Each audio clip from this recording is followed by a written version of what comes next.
Doctor Zakir নায়েকের পরামর্শ, ধনী হওয়ার 6টি সহজ ও কার্যকর পথ। বন্ধুরা, অনেক মানুষ মনে করে ধনী হওয়া মানে শুধু অনেক টাকা উপার্জন করা, কিন্তু ইসলাম আমাদের শেখায় প্রকৃত ধনী হওয়া মানে শুধু অর্থ নয়, বরং জীবনে বরকত, শান্তি এবং সঠিক পথে সফল হওয়া। বিশ্বখ্যাত ইসলামিক বক্তা ডক্টর জাকির নায়েক তার বিভিন্ন বক্তৃতায় বারবার কিছু গুরুত্বপূর্ণ বিষয়ের ওপর জোর দিয়েছেন। এই বিষয়গুলো মেনে চললে মানুষ শুধু অর্থনৈতিকভাবে নয়, বরং আর্থিকভাবেও সফল হতে পারে। আজ আমরা সেই 6টি গুরুত্বপূর্ণ বিষয় খুব সহজ ভাষায় বুঝে নেব। তার আগে আমাদের ভিডিওটি লাইক, কমেন্ট, শেয়ার ও সাবস্ক্রাইব করুন, কারণ আপনাদের একটি লাইক, কমেন্ট, শেয়ার ও সাবস্ক্রাইব আমাদেরকে নতুন নতুন ভিডিও বানাতে উৎসাহ দেয়। নাম্বার 1, হালাল উপার্জন সফল জীবনের প্রথম ভিত্তি। ইসলামে ধনী হওয়ার প্রথম শর্ত হলো হালাল উপার্জন, অর্থাৎ তুমি যে টাকা উপার্জন করছো তার উৎস যেন সৎ, পরিষ্কার এবং ইসলামের নিয়ম অনুযায়ী হয়। কারণ ইসলাম স্পষ্টভাবে বলে, যে আয় হারাম সেই আয়ে বরকত থাকে না। অনেক সময় দেখা যায় কেউ অনেক টাকা উপার্জন করছে, কিন্তু জীবনে শান্তি নেই, সমস্যা লেগেই থাকে। এর একটি বড় কারণ হতে পারে আয়ের মধ্যে হালাল হারামের বিষয়টি গুরুত্ব না দেওয়া। ডক্টর জাকির নায়েক প্রায়ই বলেন,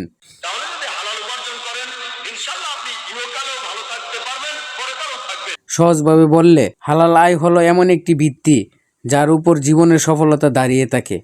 নাম্বার 2, সময় ও শ্রমের সঠিক বিনিয়োগ। শুধু ভালো চিন্তা করলেই সফলতা আসে না, সফলতা আসে পরিকল্পনা, পরিশ্রম এবং ধৈর্যের মাধ্যমে। ইসলাম কখনো অলসতা শেখায় না, বরং ইসলাম শেখায় মানুষকে চেষ্টা করতে হবে, কাজ করতে হবে এবং নিজের দক্ষতা ব্যবহার করতে হবে। ডক্টর জাকির নায়েক প্রায়ই বলেন, আল্লাহর উপর ভরসা করা, দ্বিতীয় কঠোর পরিশ্রম করা, আর তৃতীয় হচ্ছে কৌশল। অর্থাৎ শুধু দোয়া করলেই হবে না, দোয়ার সাথে সাথে পরিকল্পনা করতে হবে, কঠোর পরিশ্রম করতে হবে এবং সঠিক সিদ্ধান্ত নিতে হবে। যখন পরিশ্রম, পরিকল্পনা এবং আল্লাহর উপর ভরসা একসাথে থাকে, তখন সফলতা আসার সম্ভাবনা অনেক বেড়ে যায়। নাম্বার 3, দান ও সদকার গুরুত্ব। ইসলামের সম্পদের একটি গুরুত্বপূর্ণ অংশ হলো দান করা।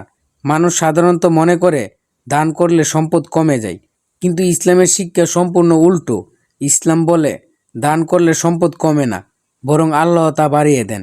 জাকাত ও সদকা শুধু দরিদ্রদের সাহায্যই করে না, বরং আমাদের হৃদয়কে পরিষ্কার করে এবং সমাজে সমতা তৈরি করে। ডক্টর জাকির নায়েক প্রায়ই বলেন, যদি আল্লাহর পথে একটা শস্য দানা দান করেন, আল্লাহ আপনাকে 7টা শীষ দেবেন এবং প্রতিটাতে 100টি করে দানা থাকবে।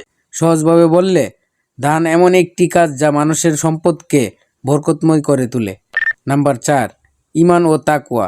ধনী হওয়ার সবচেয়ে বড় শক্তি হলো ঈমান ও তাকওয়া।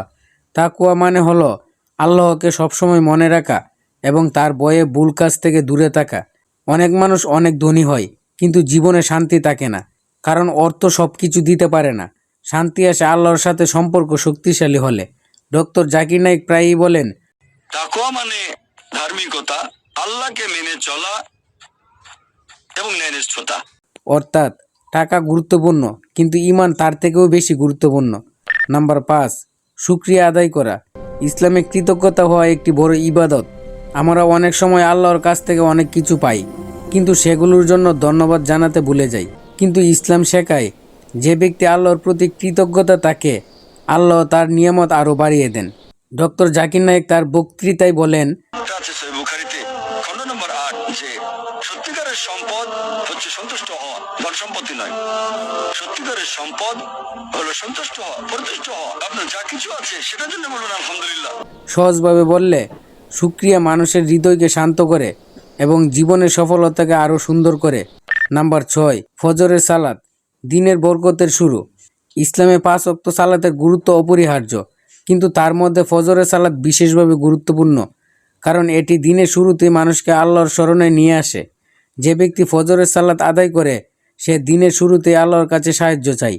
ডক্টর জাকির নায়েক বিভিন্ন বক্তৃতায় বলেছেন, আপনি আমাকে জিজ্ঞেস করেছেন কিভাবে দ্রুত ধনী হওয়া যায়। ঠিক, জি ঠিক। সেরা সমাধান 5 ওয়াক্ত সালাত আদায় করুন, আর ফজরের আগে 2 রাকাত সুন্নাত মিস করবেন না। যখন দিনের শুরু আল্লাহর স্মরণ দিয়ে হয়, তখন পুরো দিনটাই ইতিবাচক ও শান্তিপূর্ণ হয়ে ওঠে।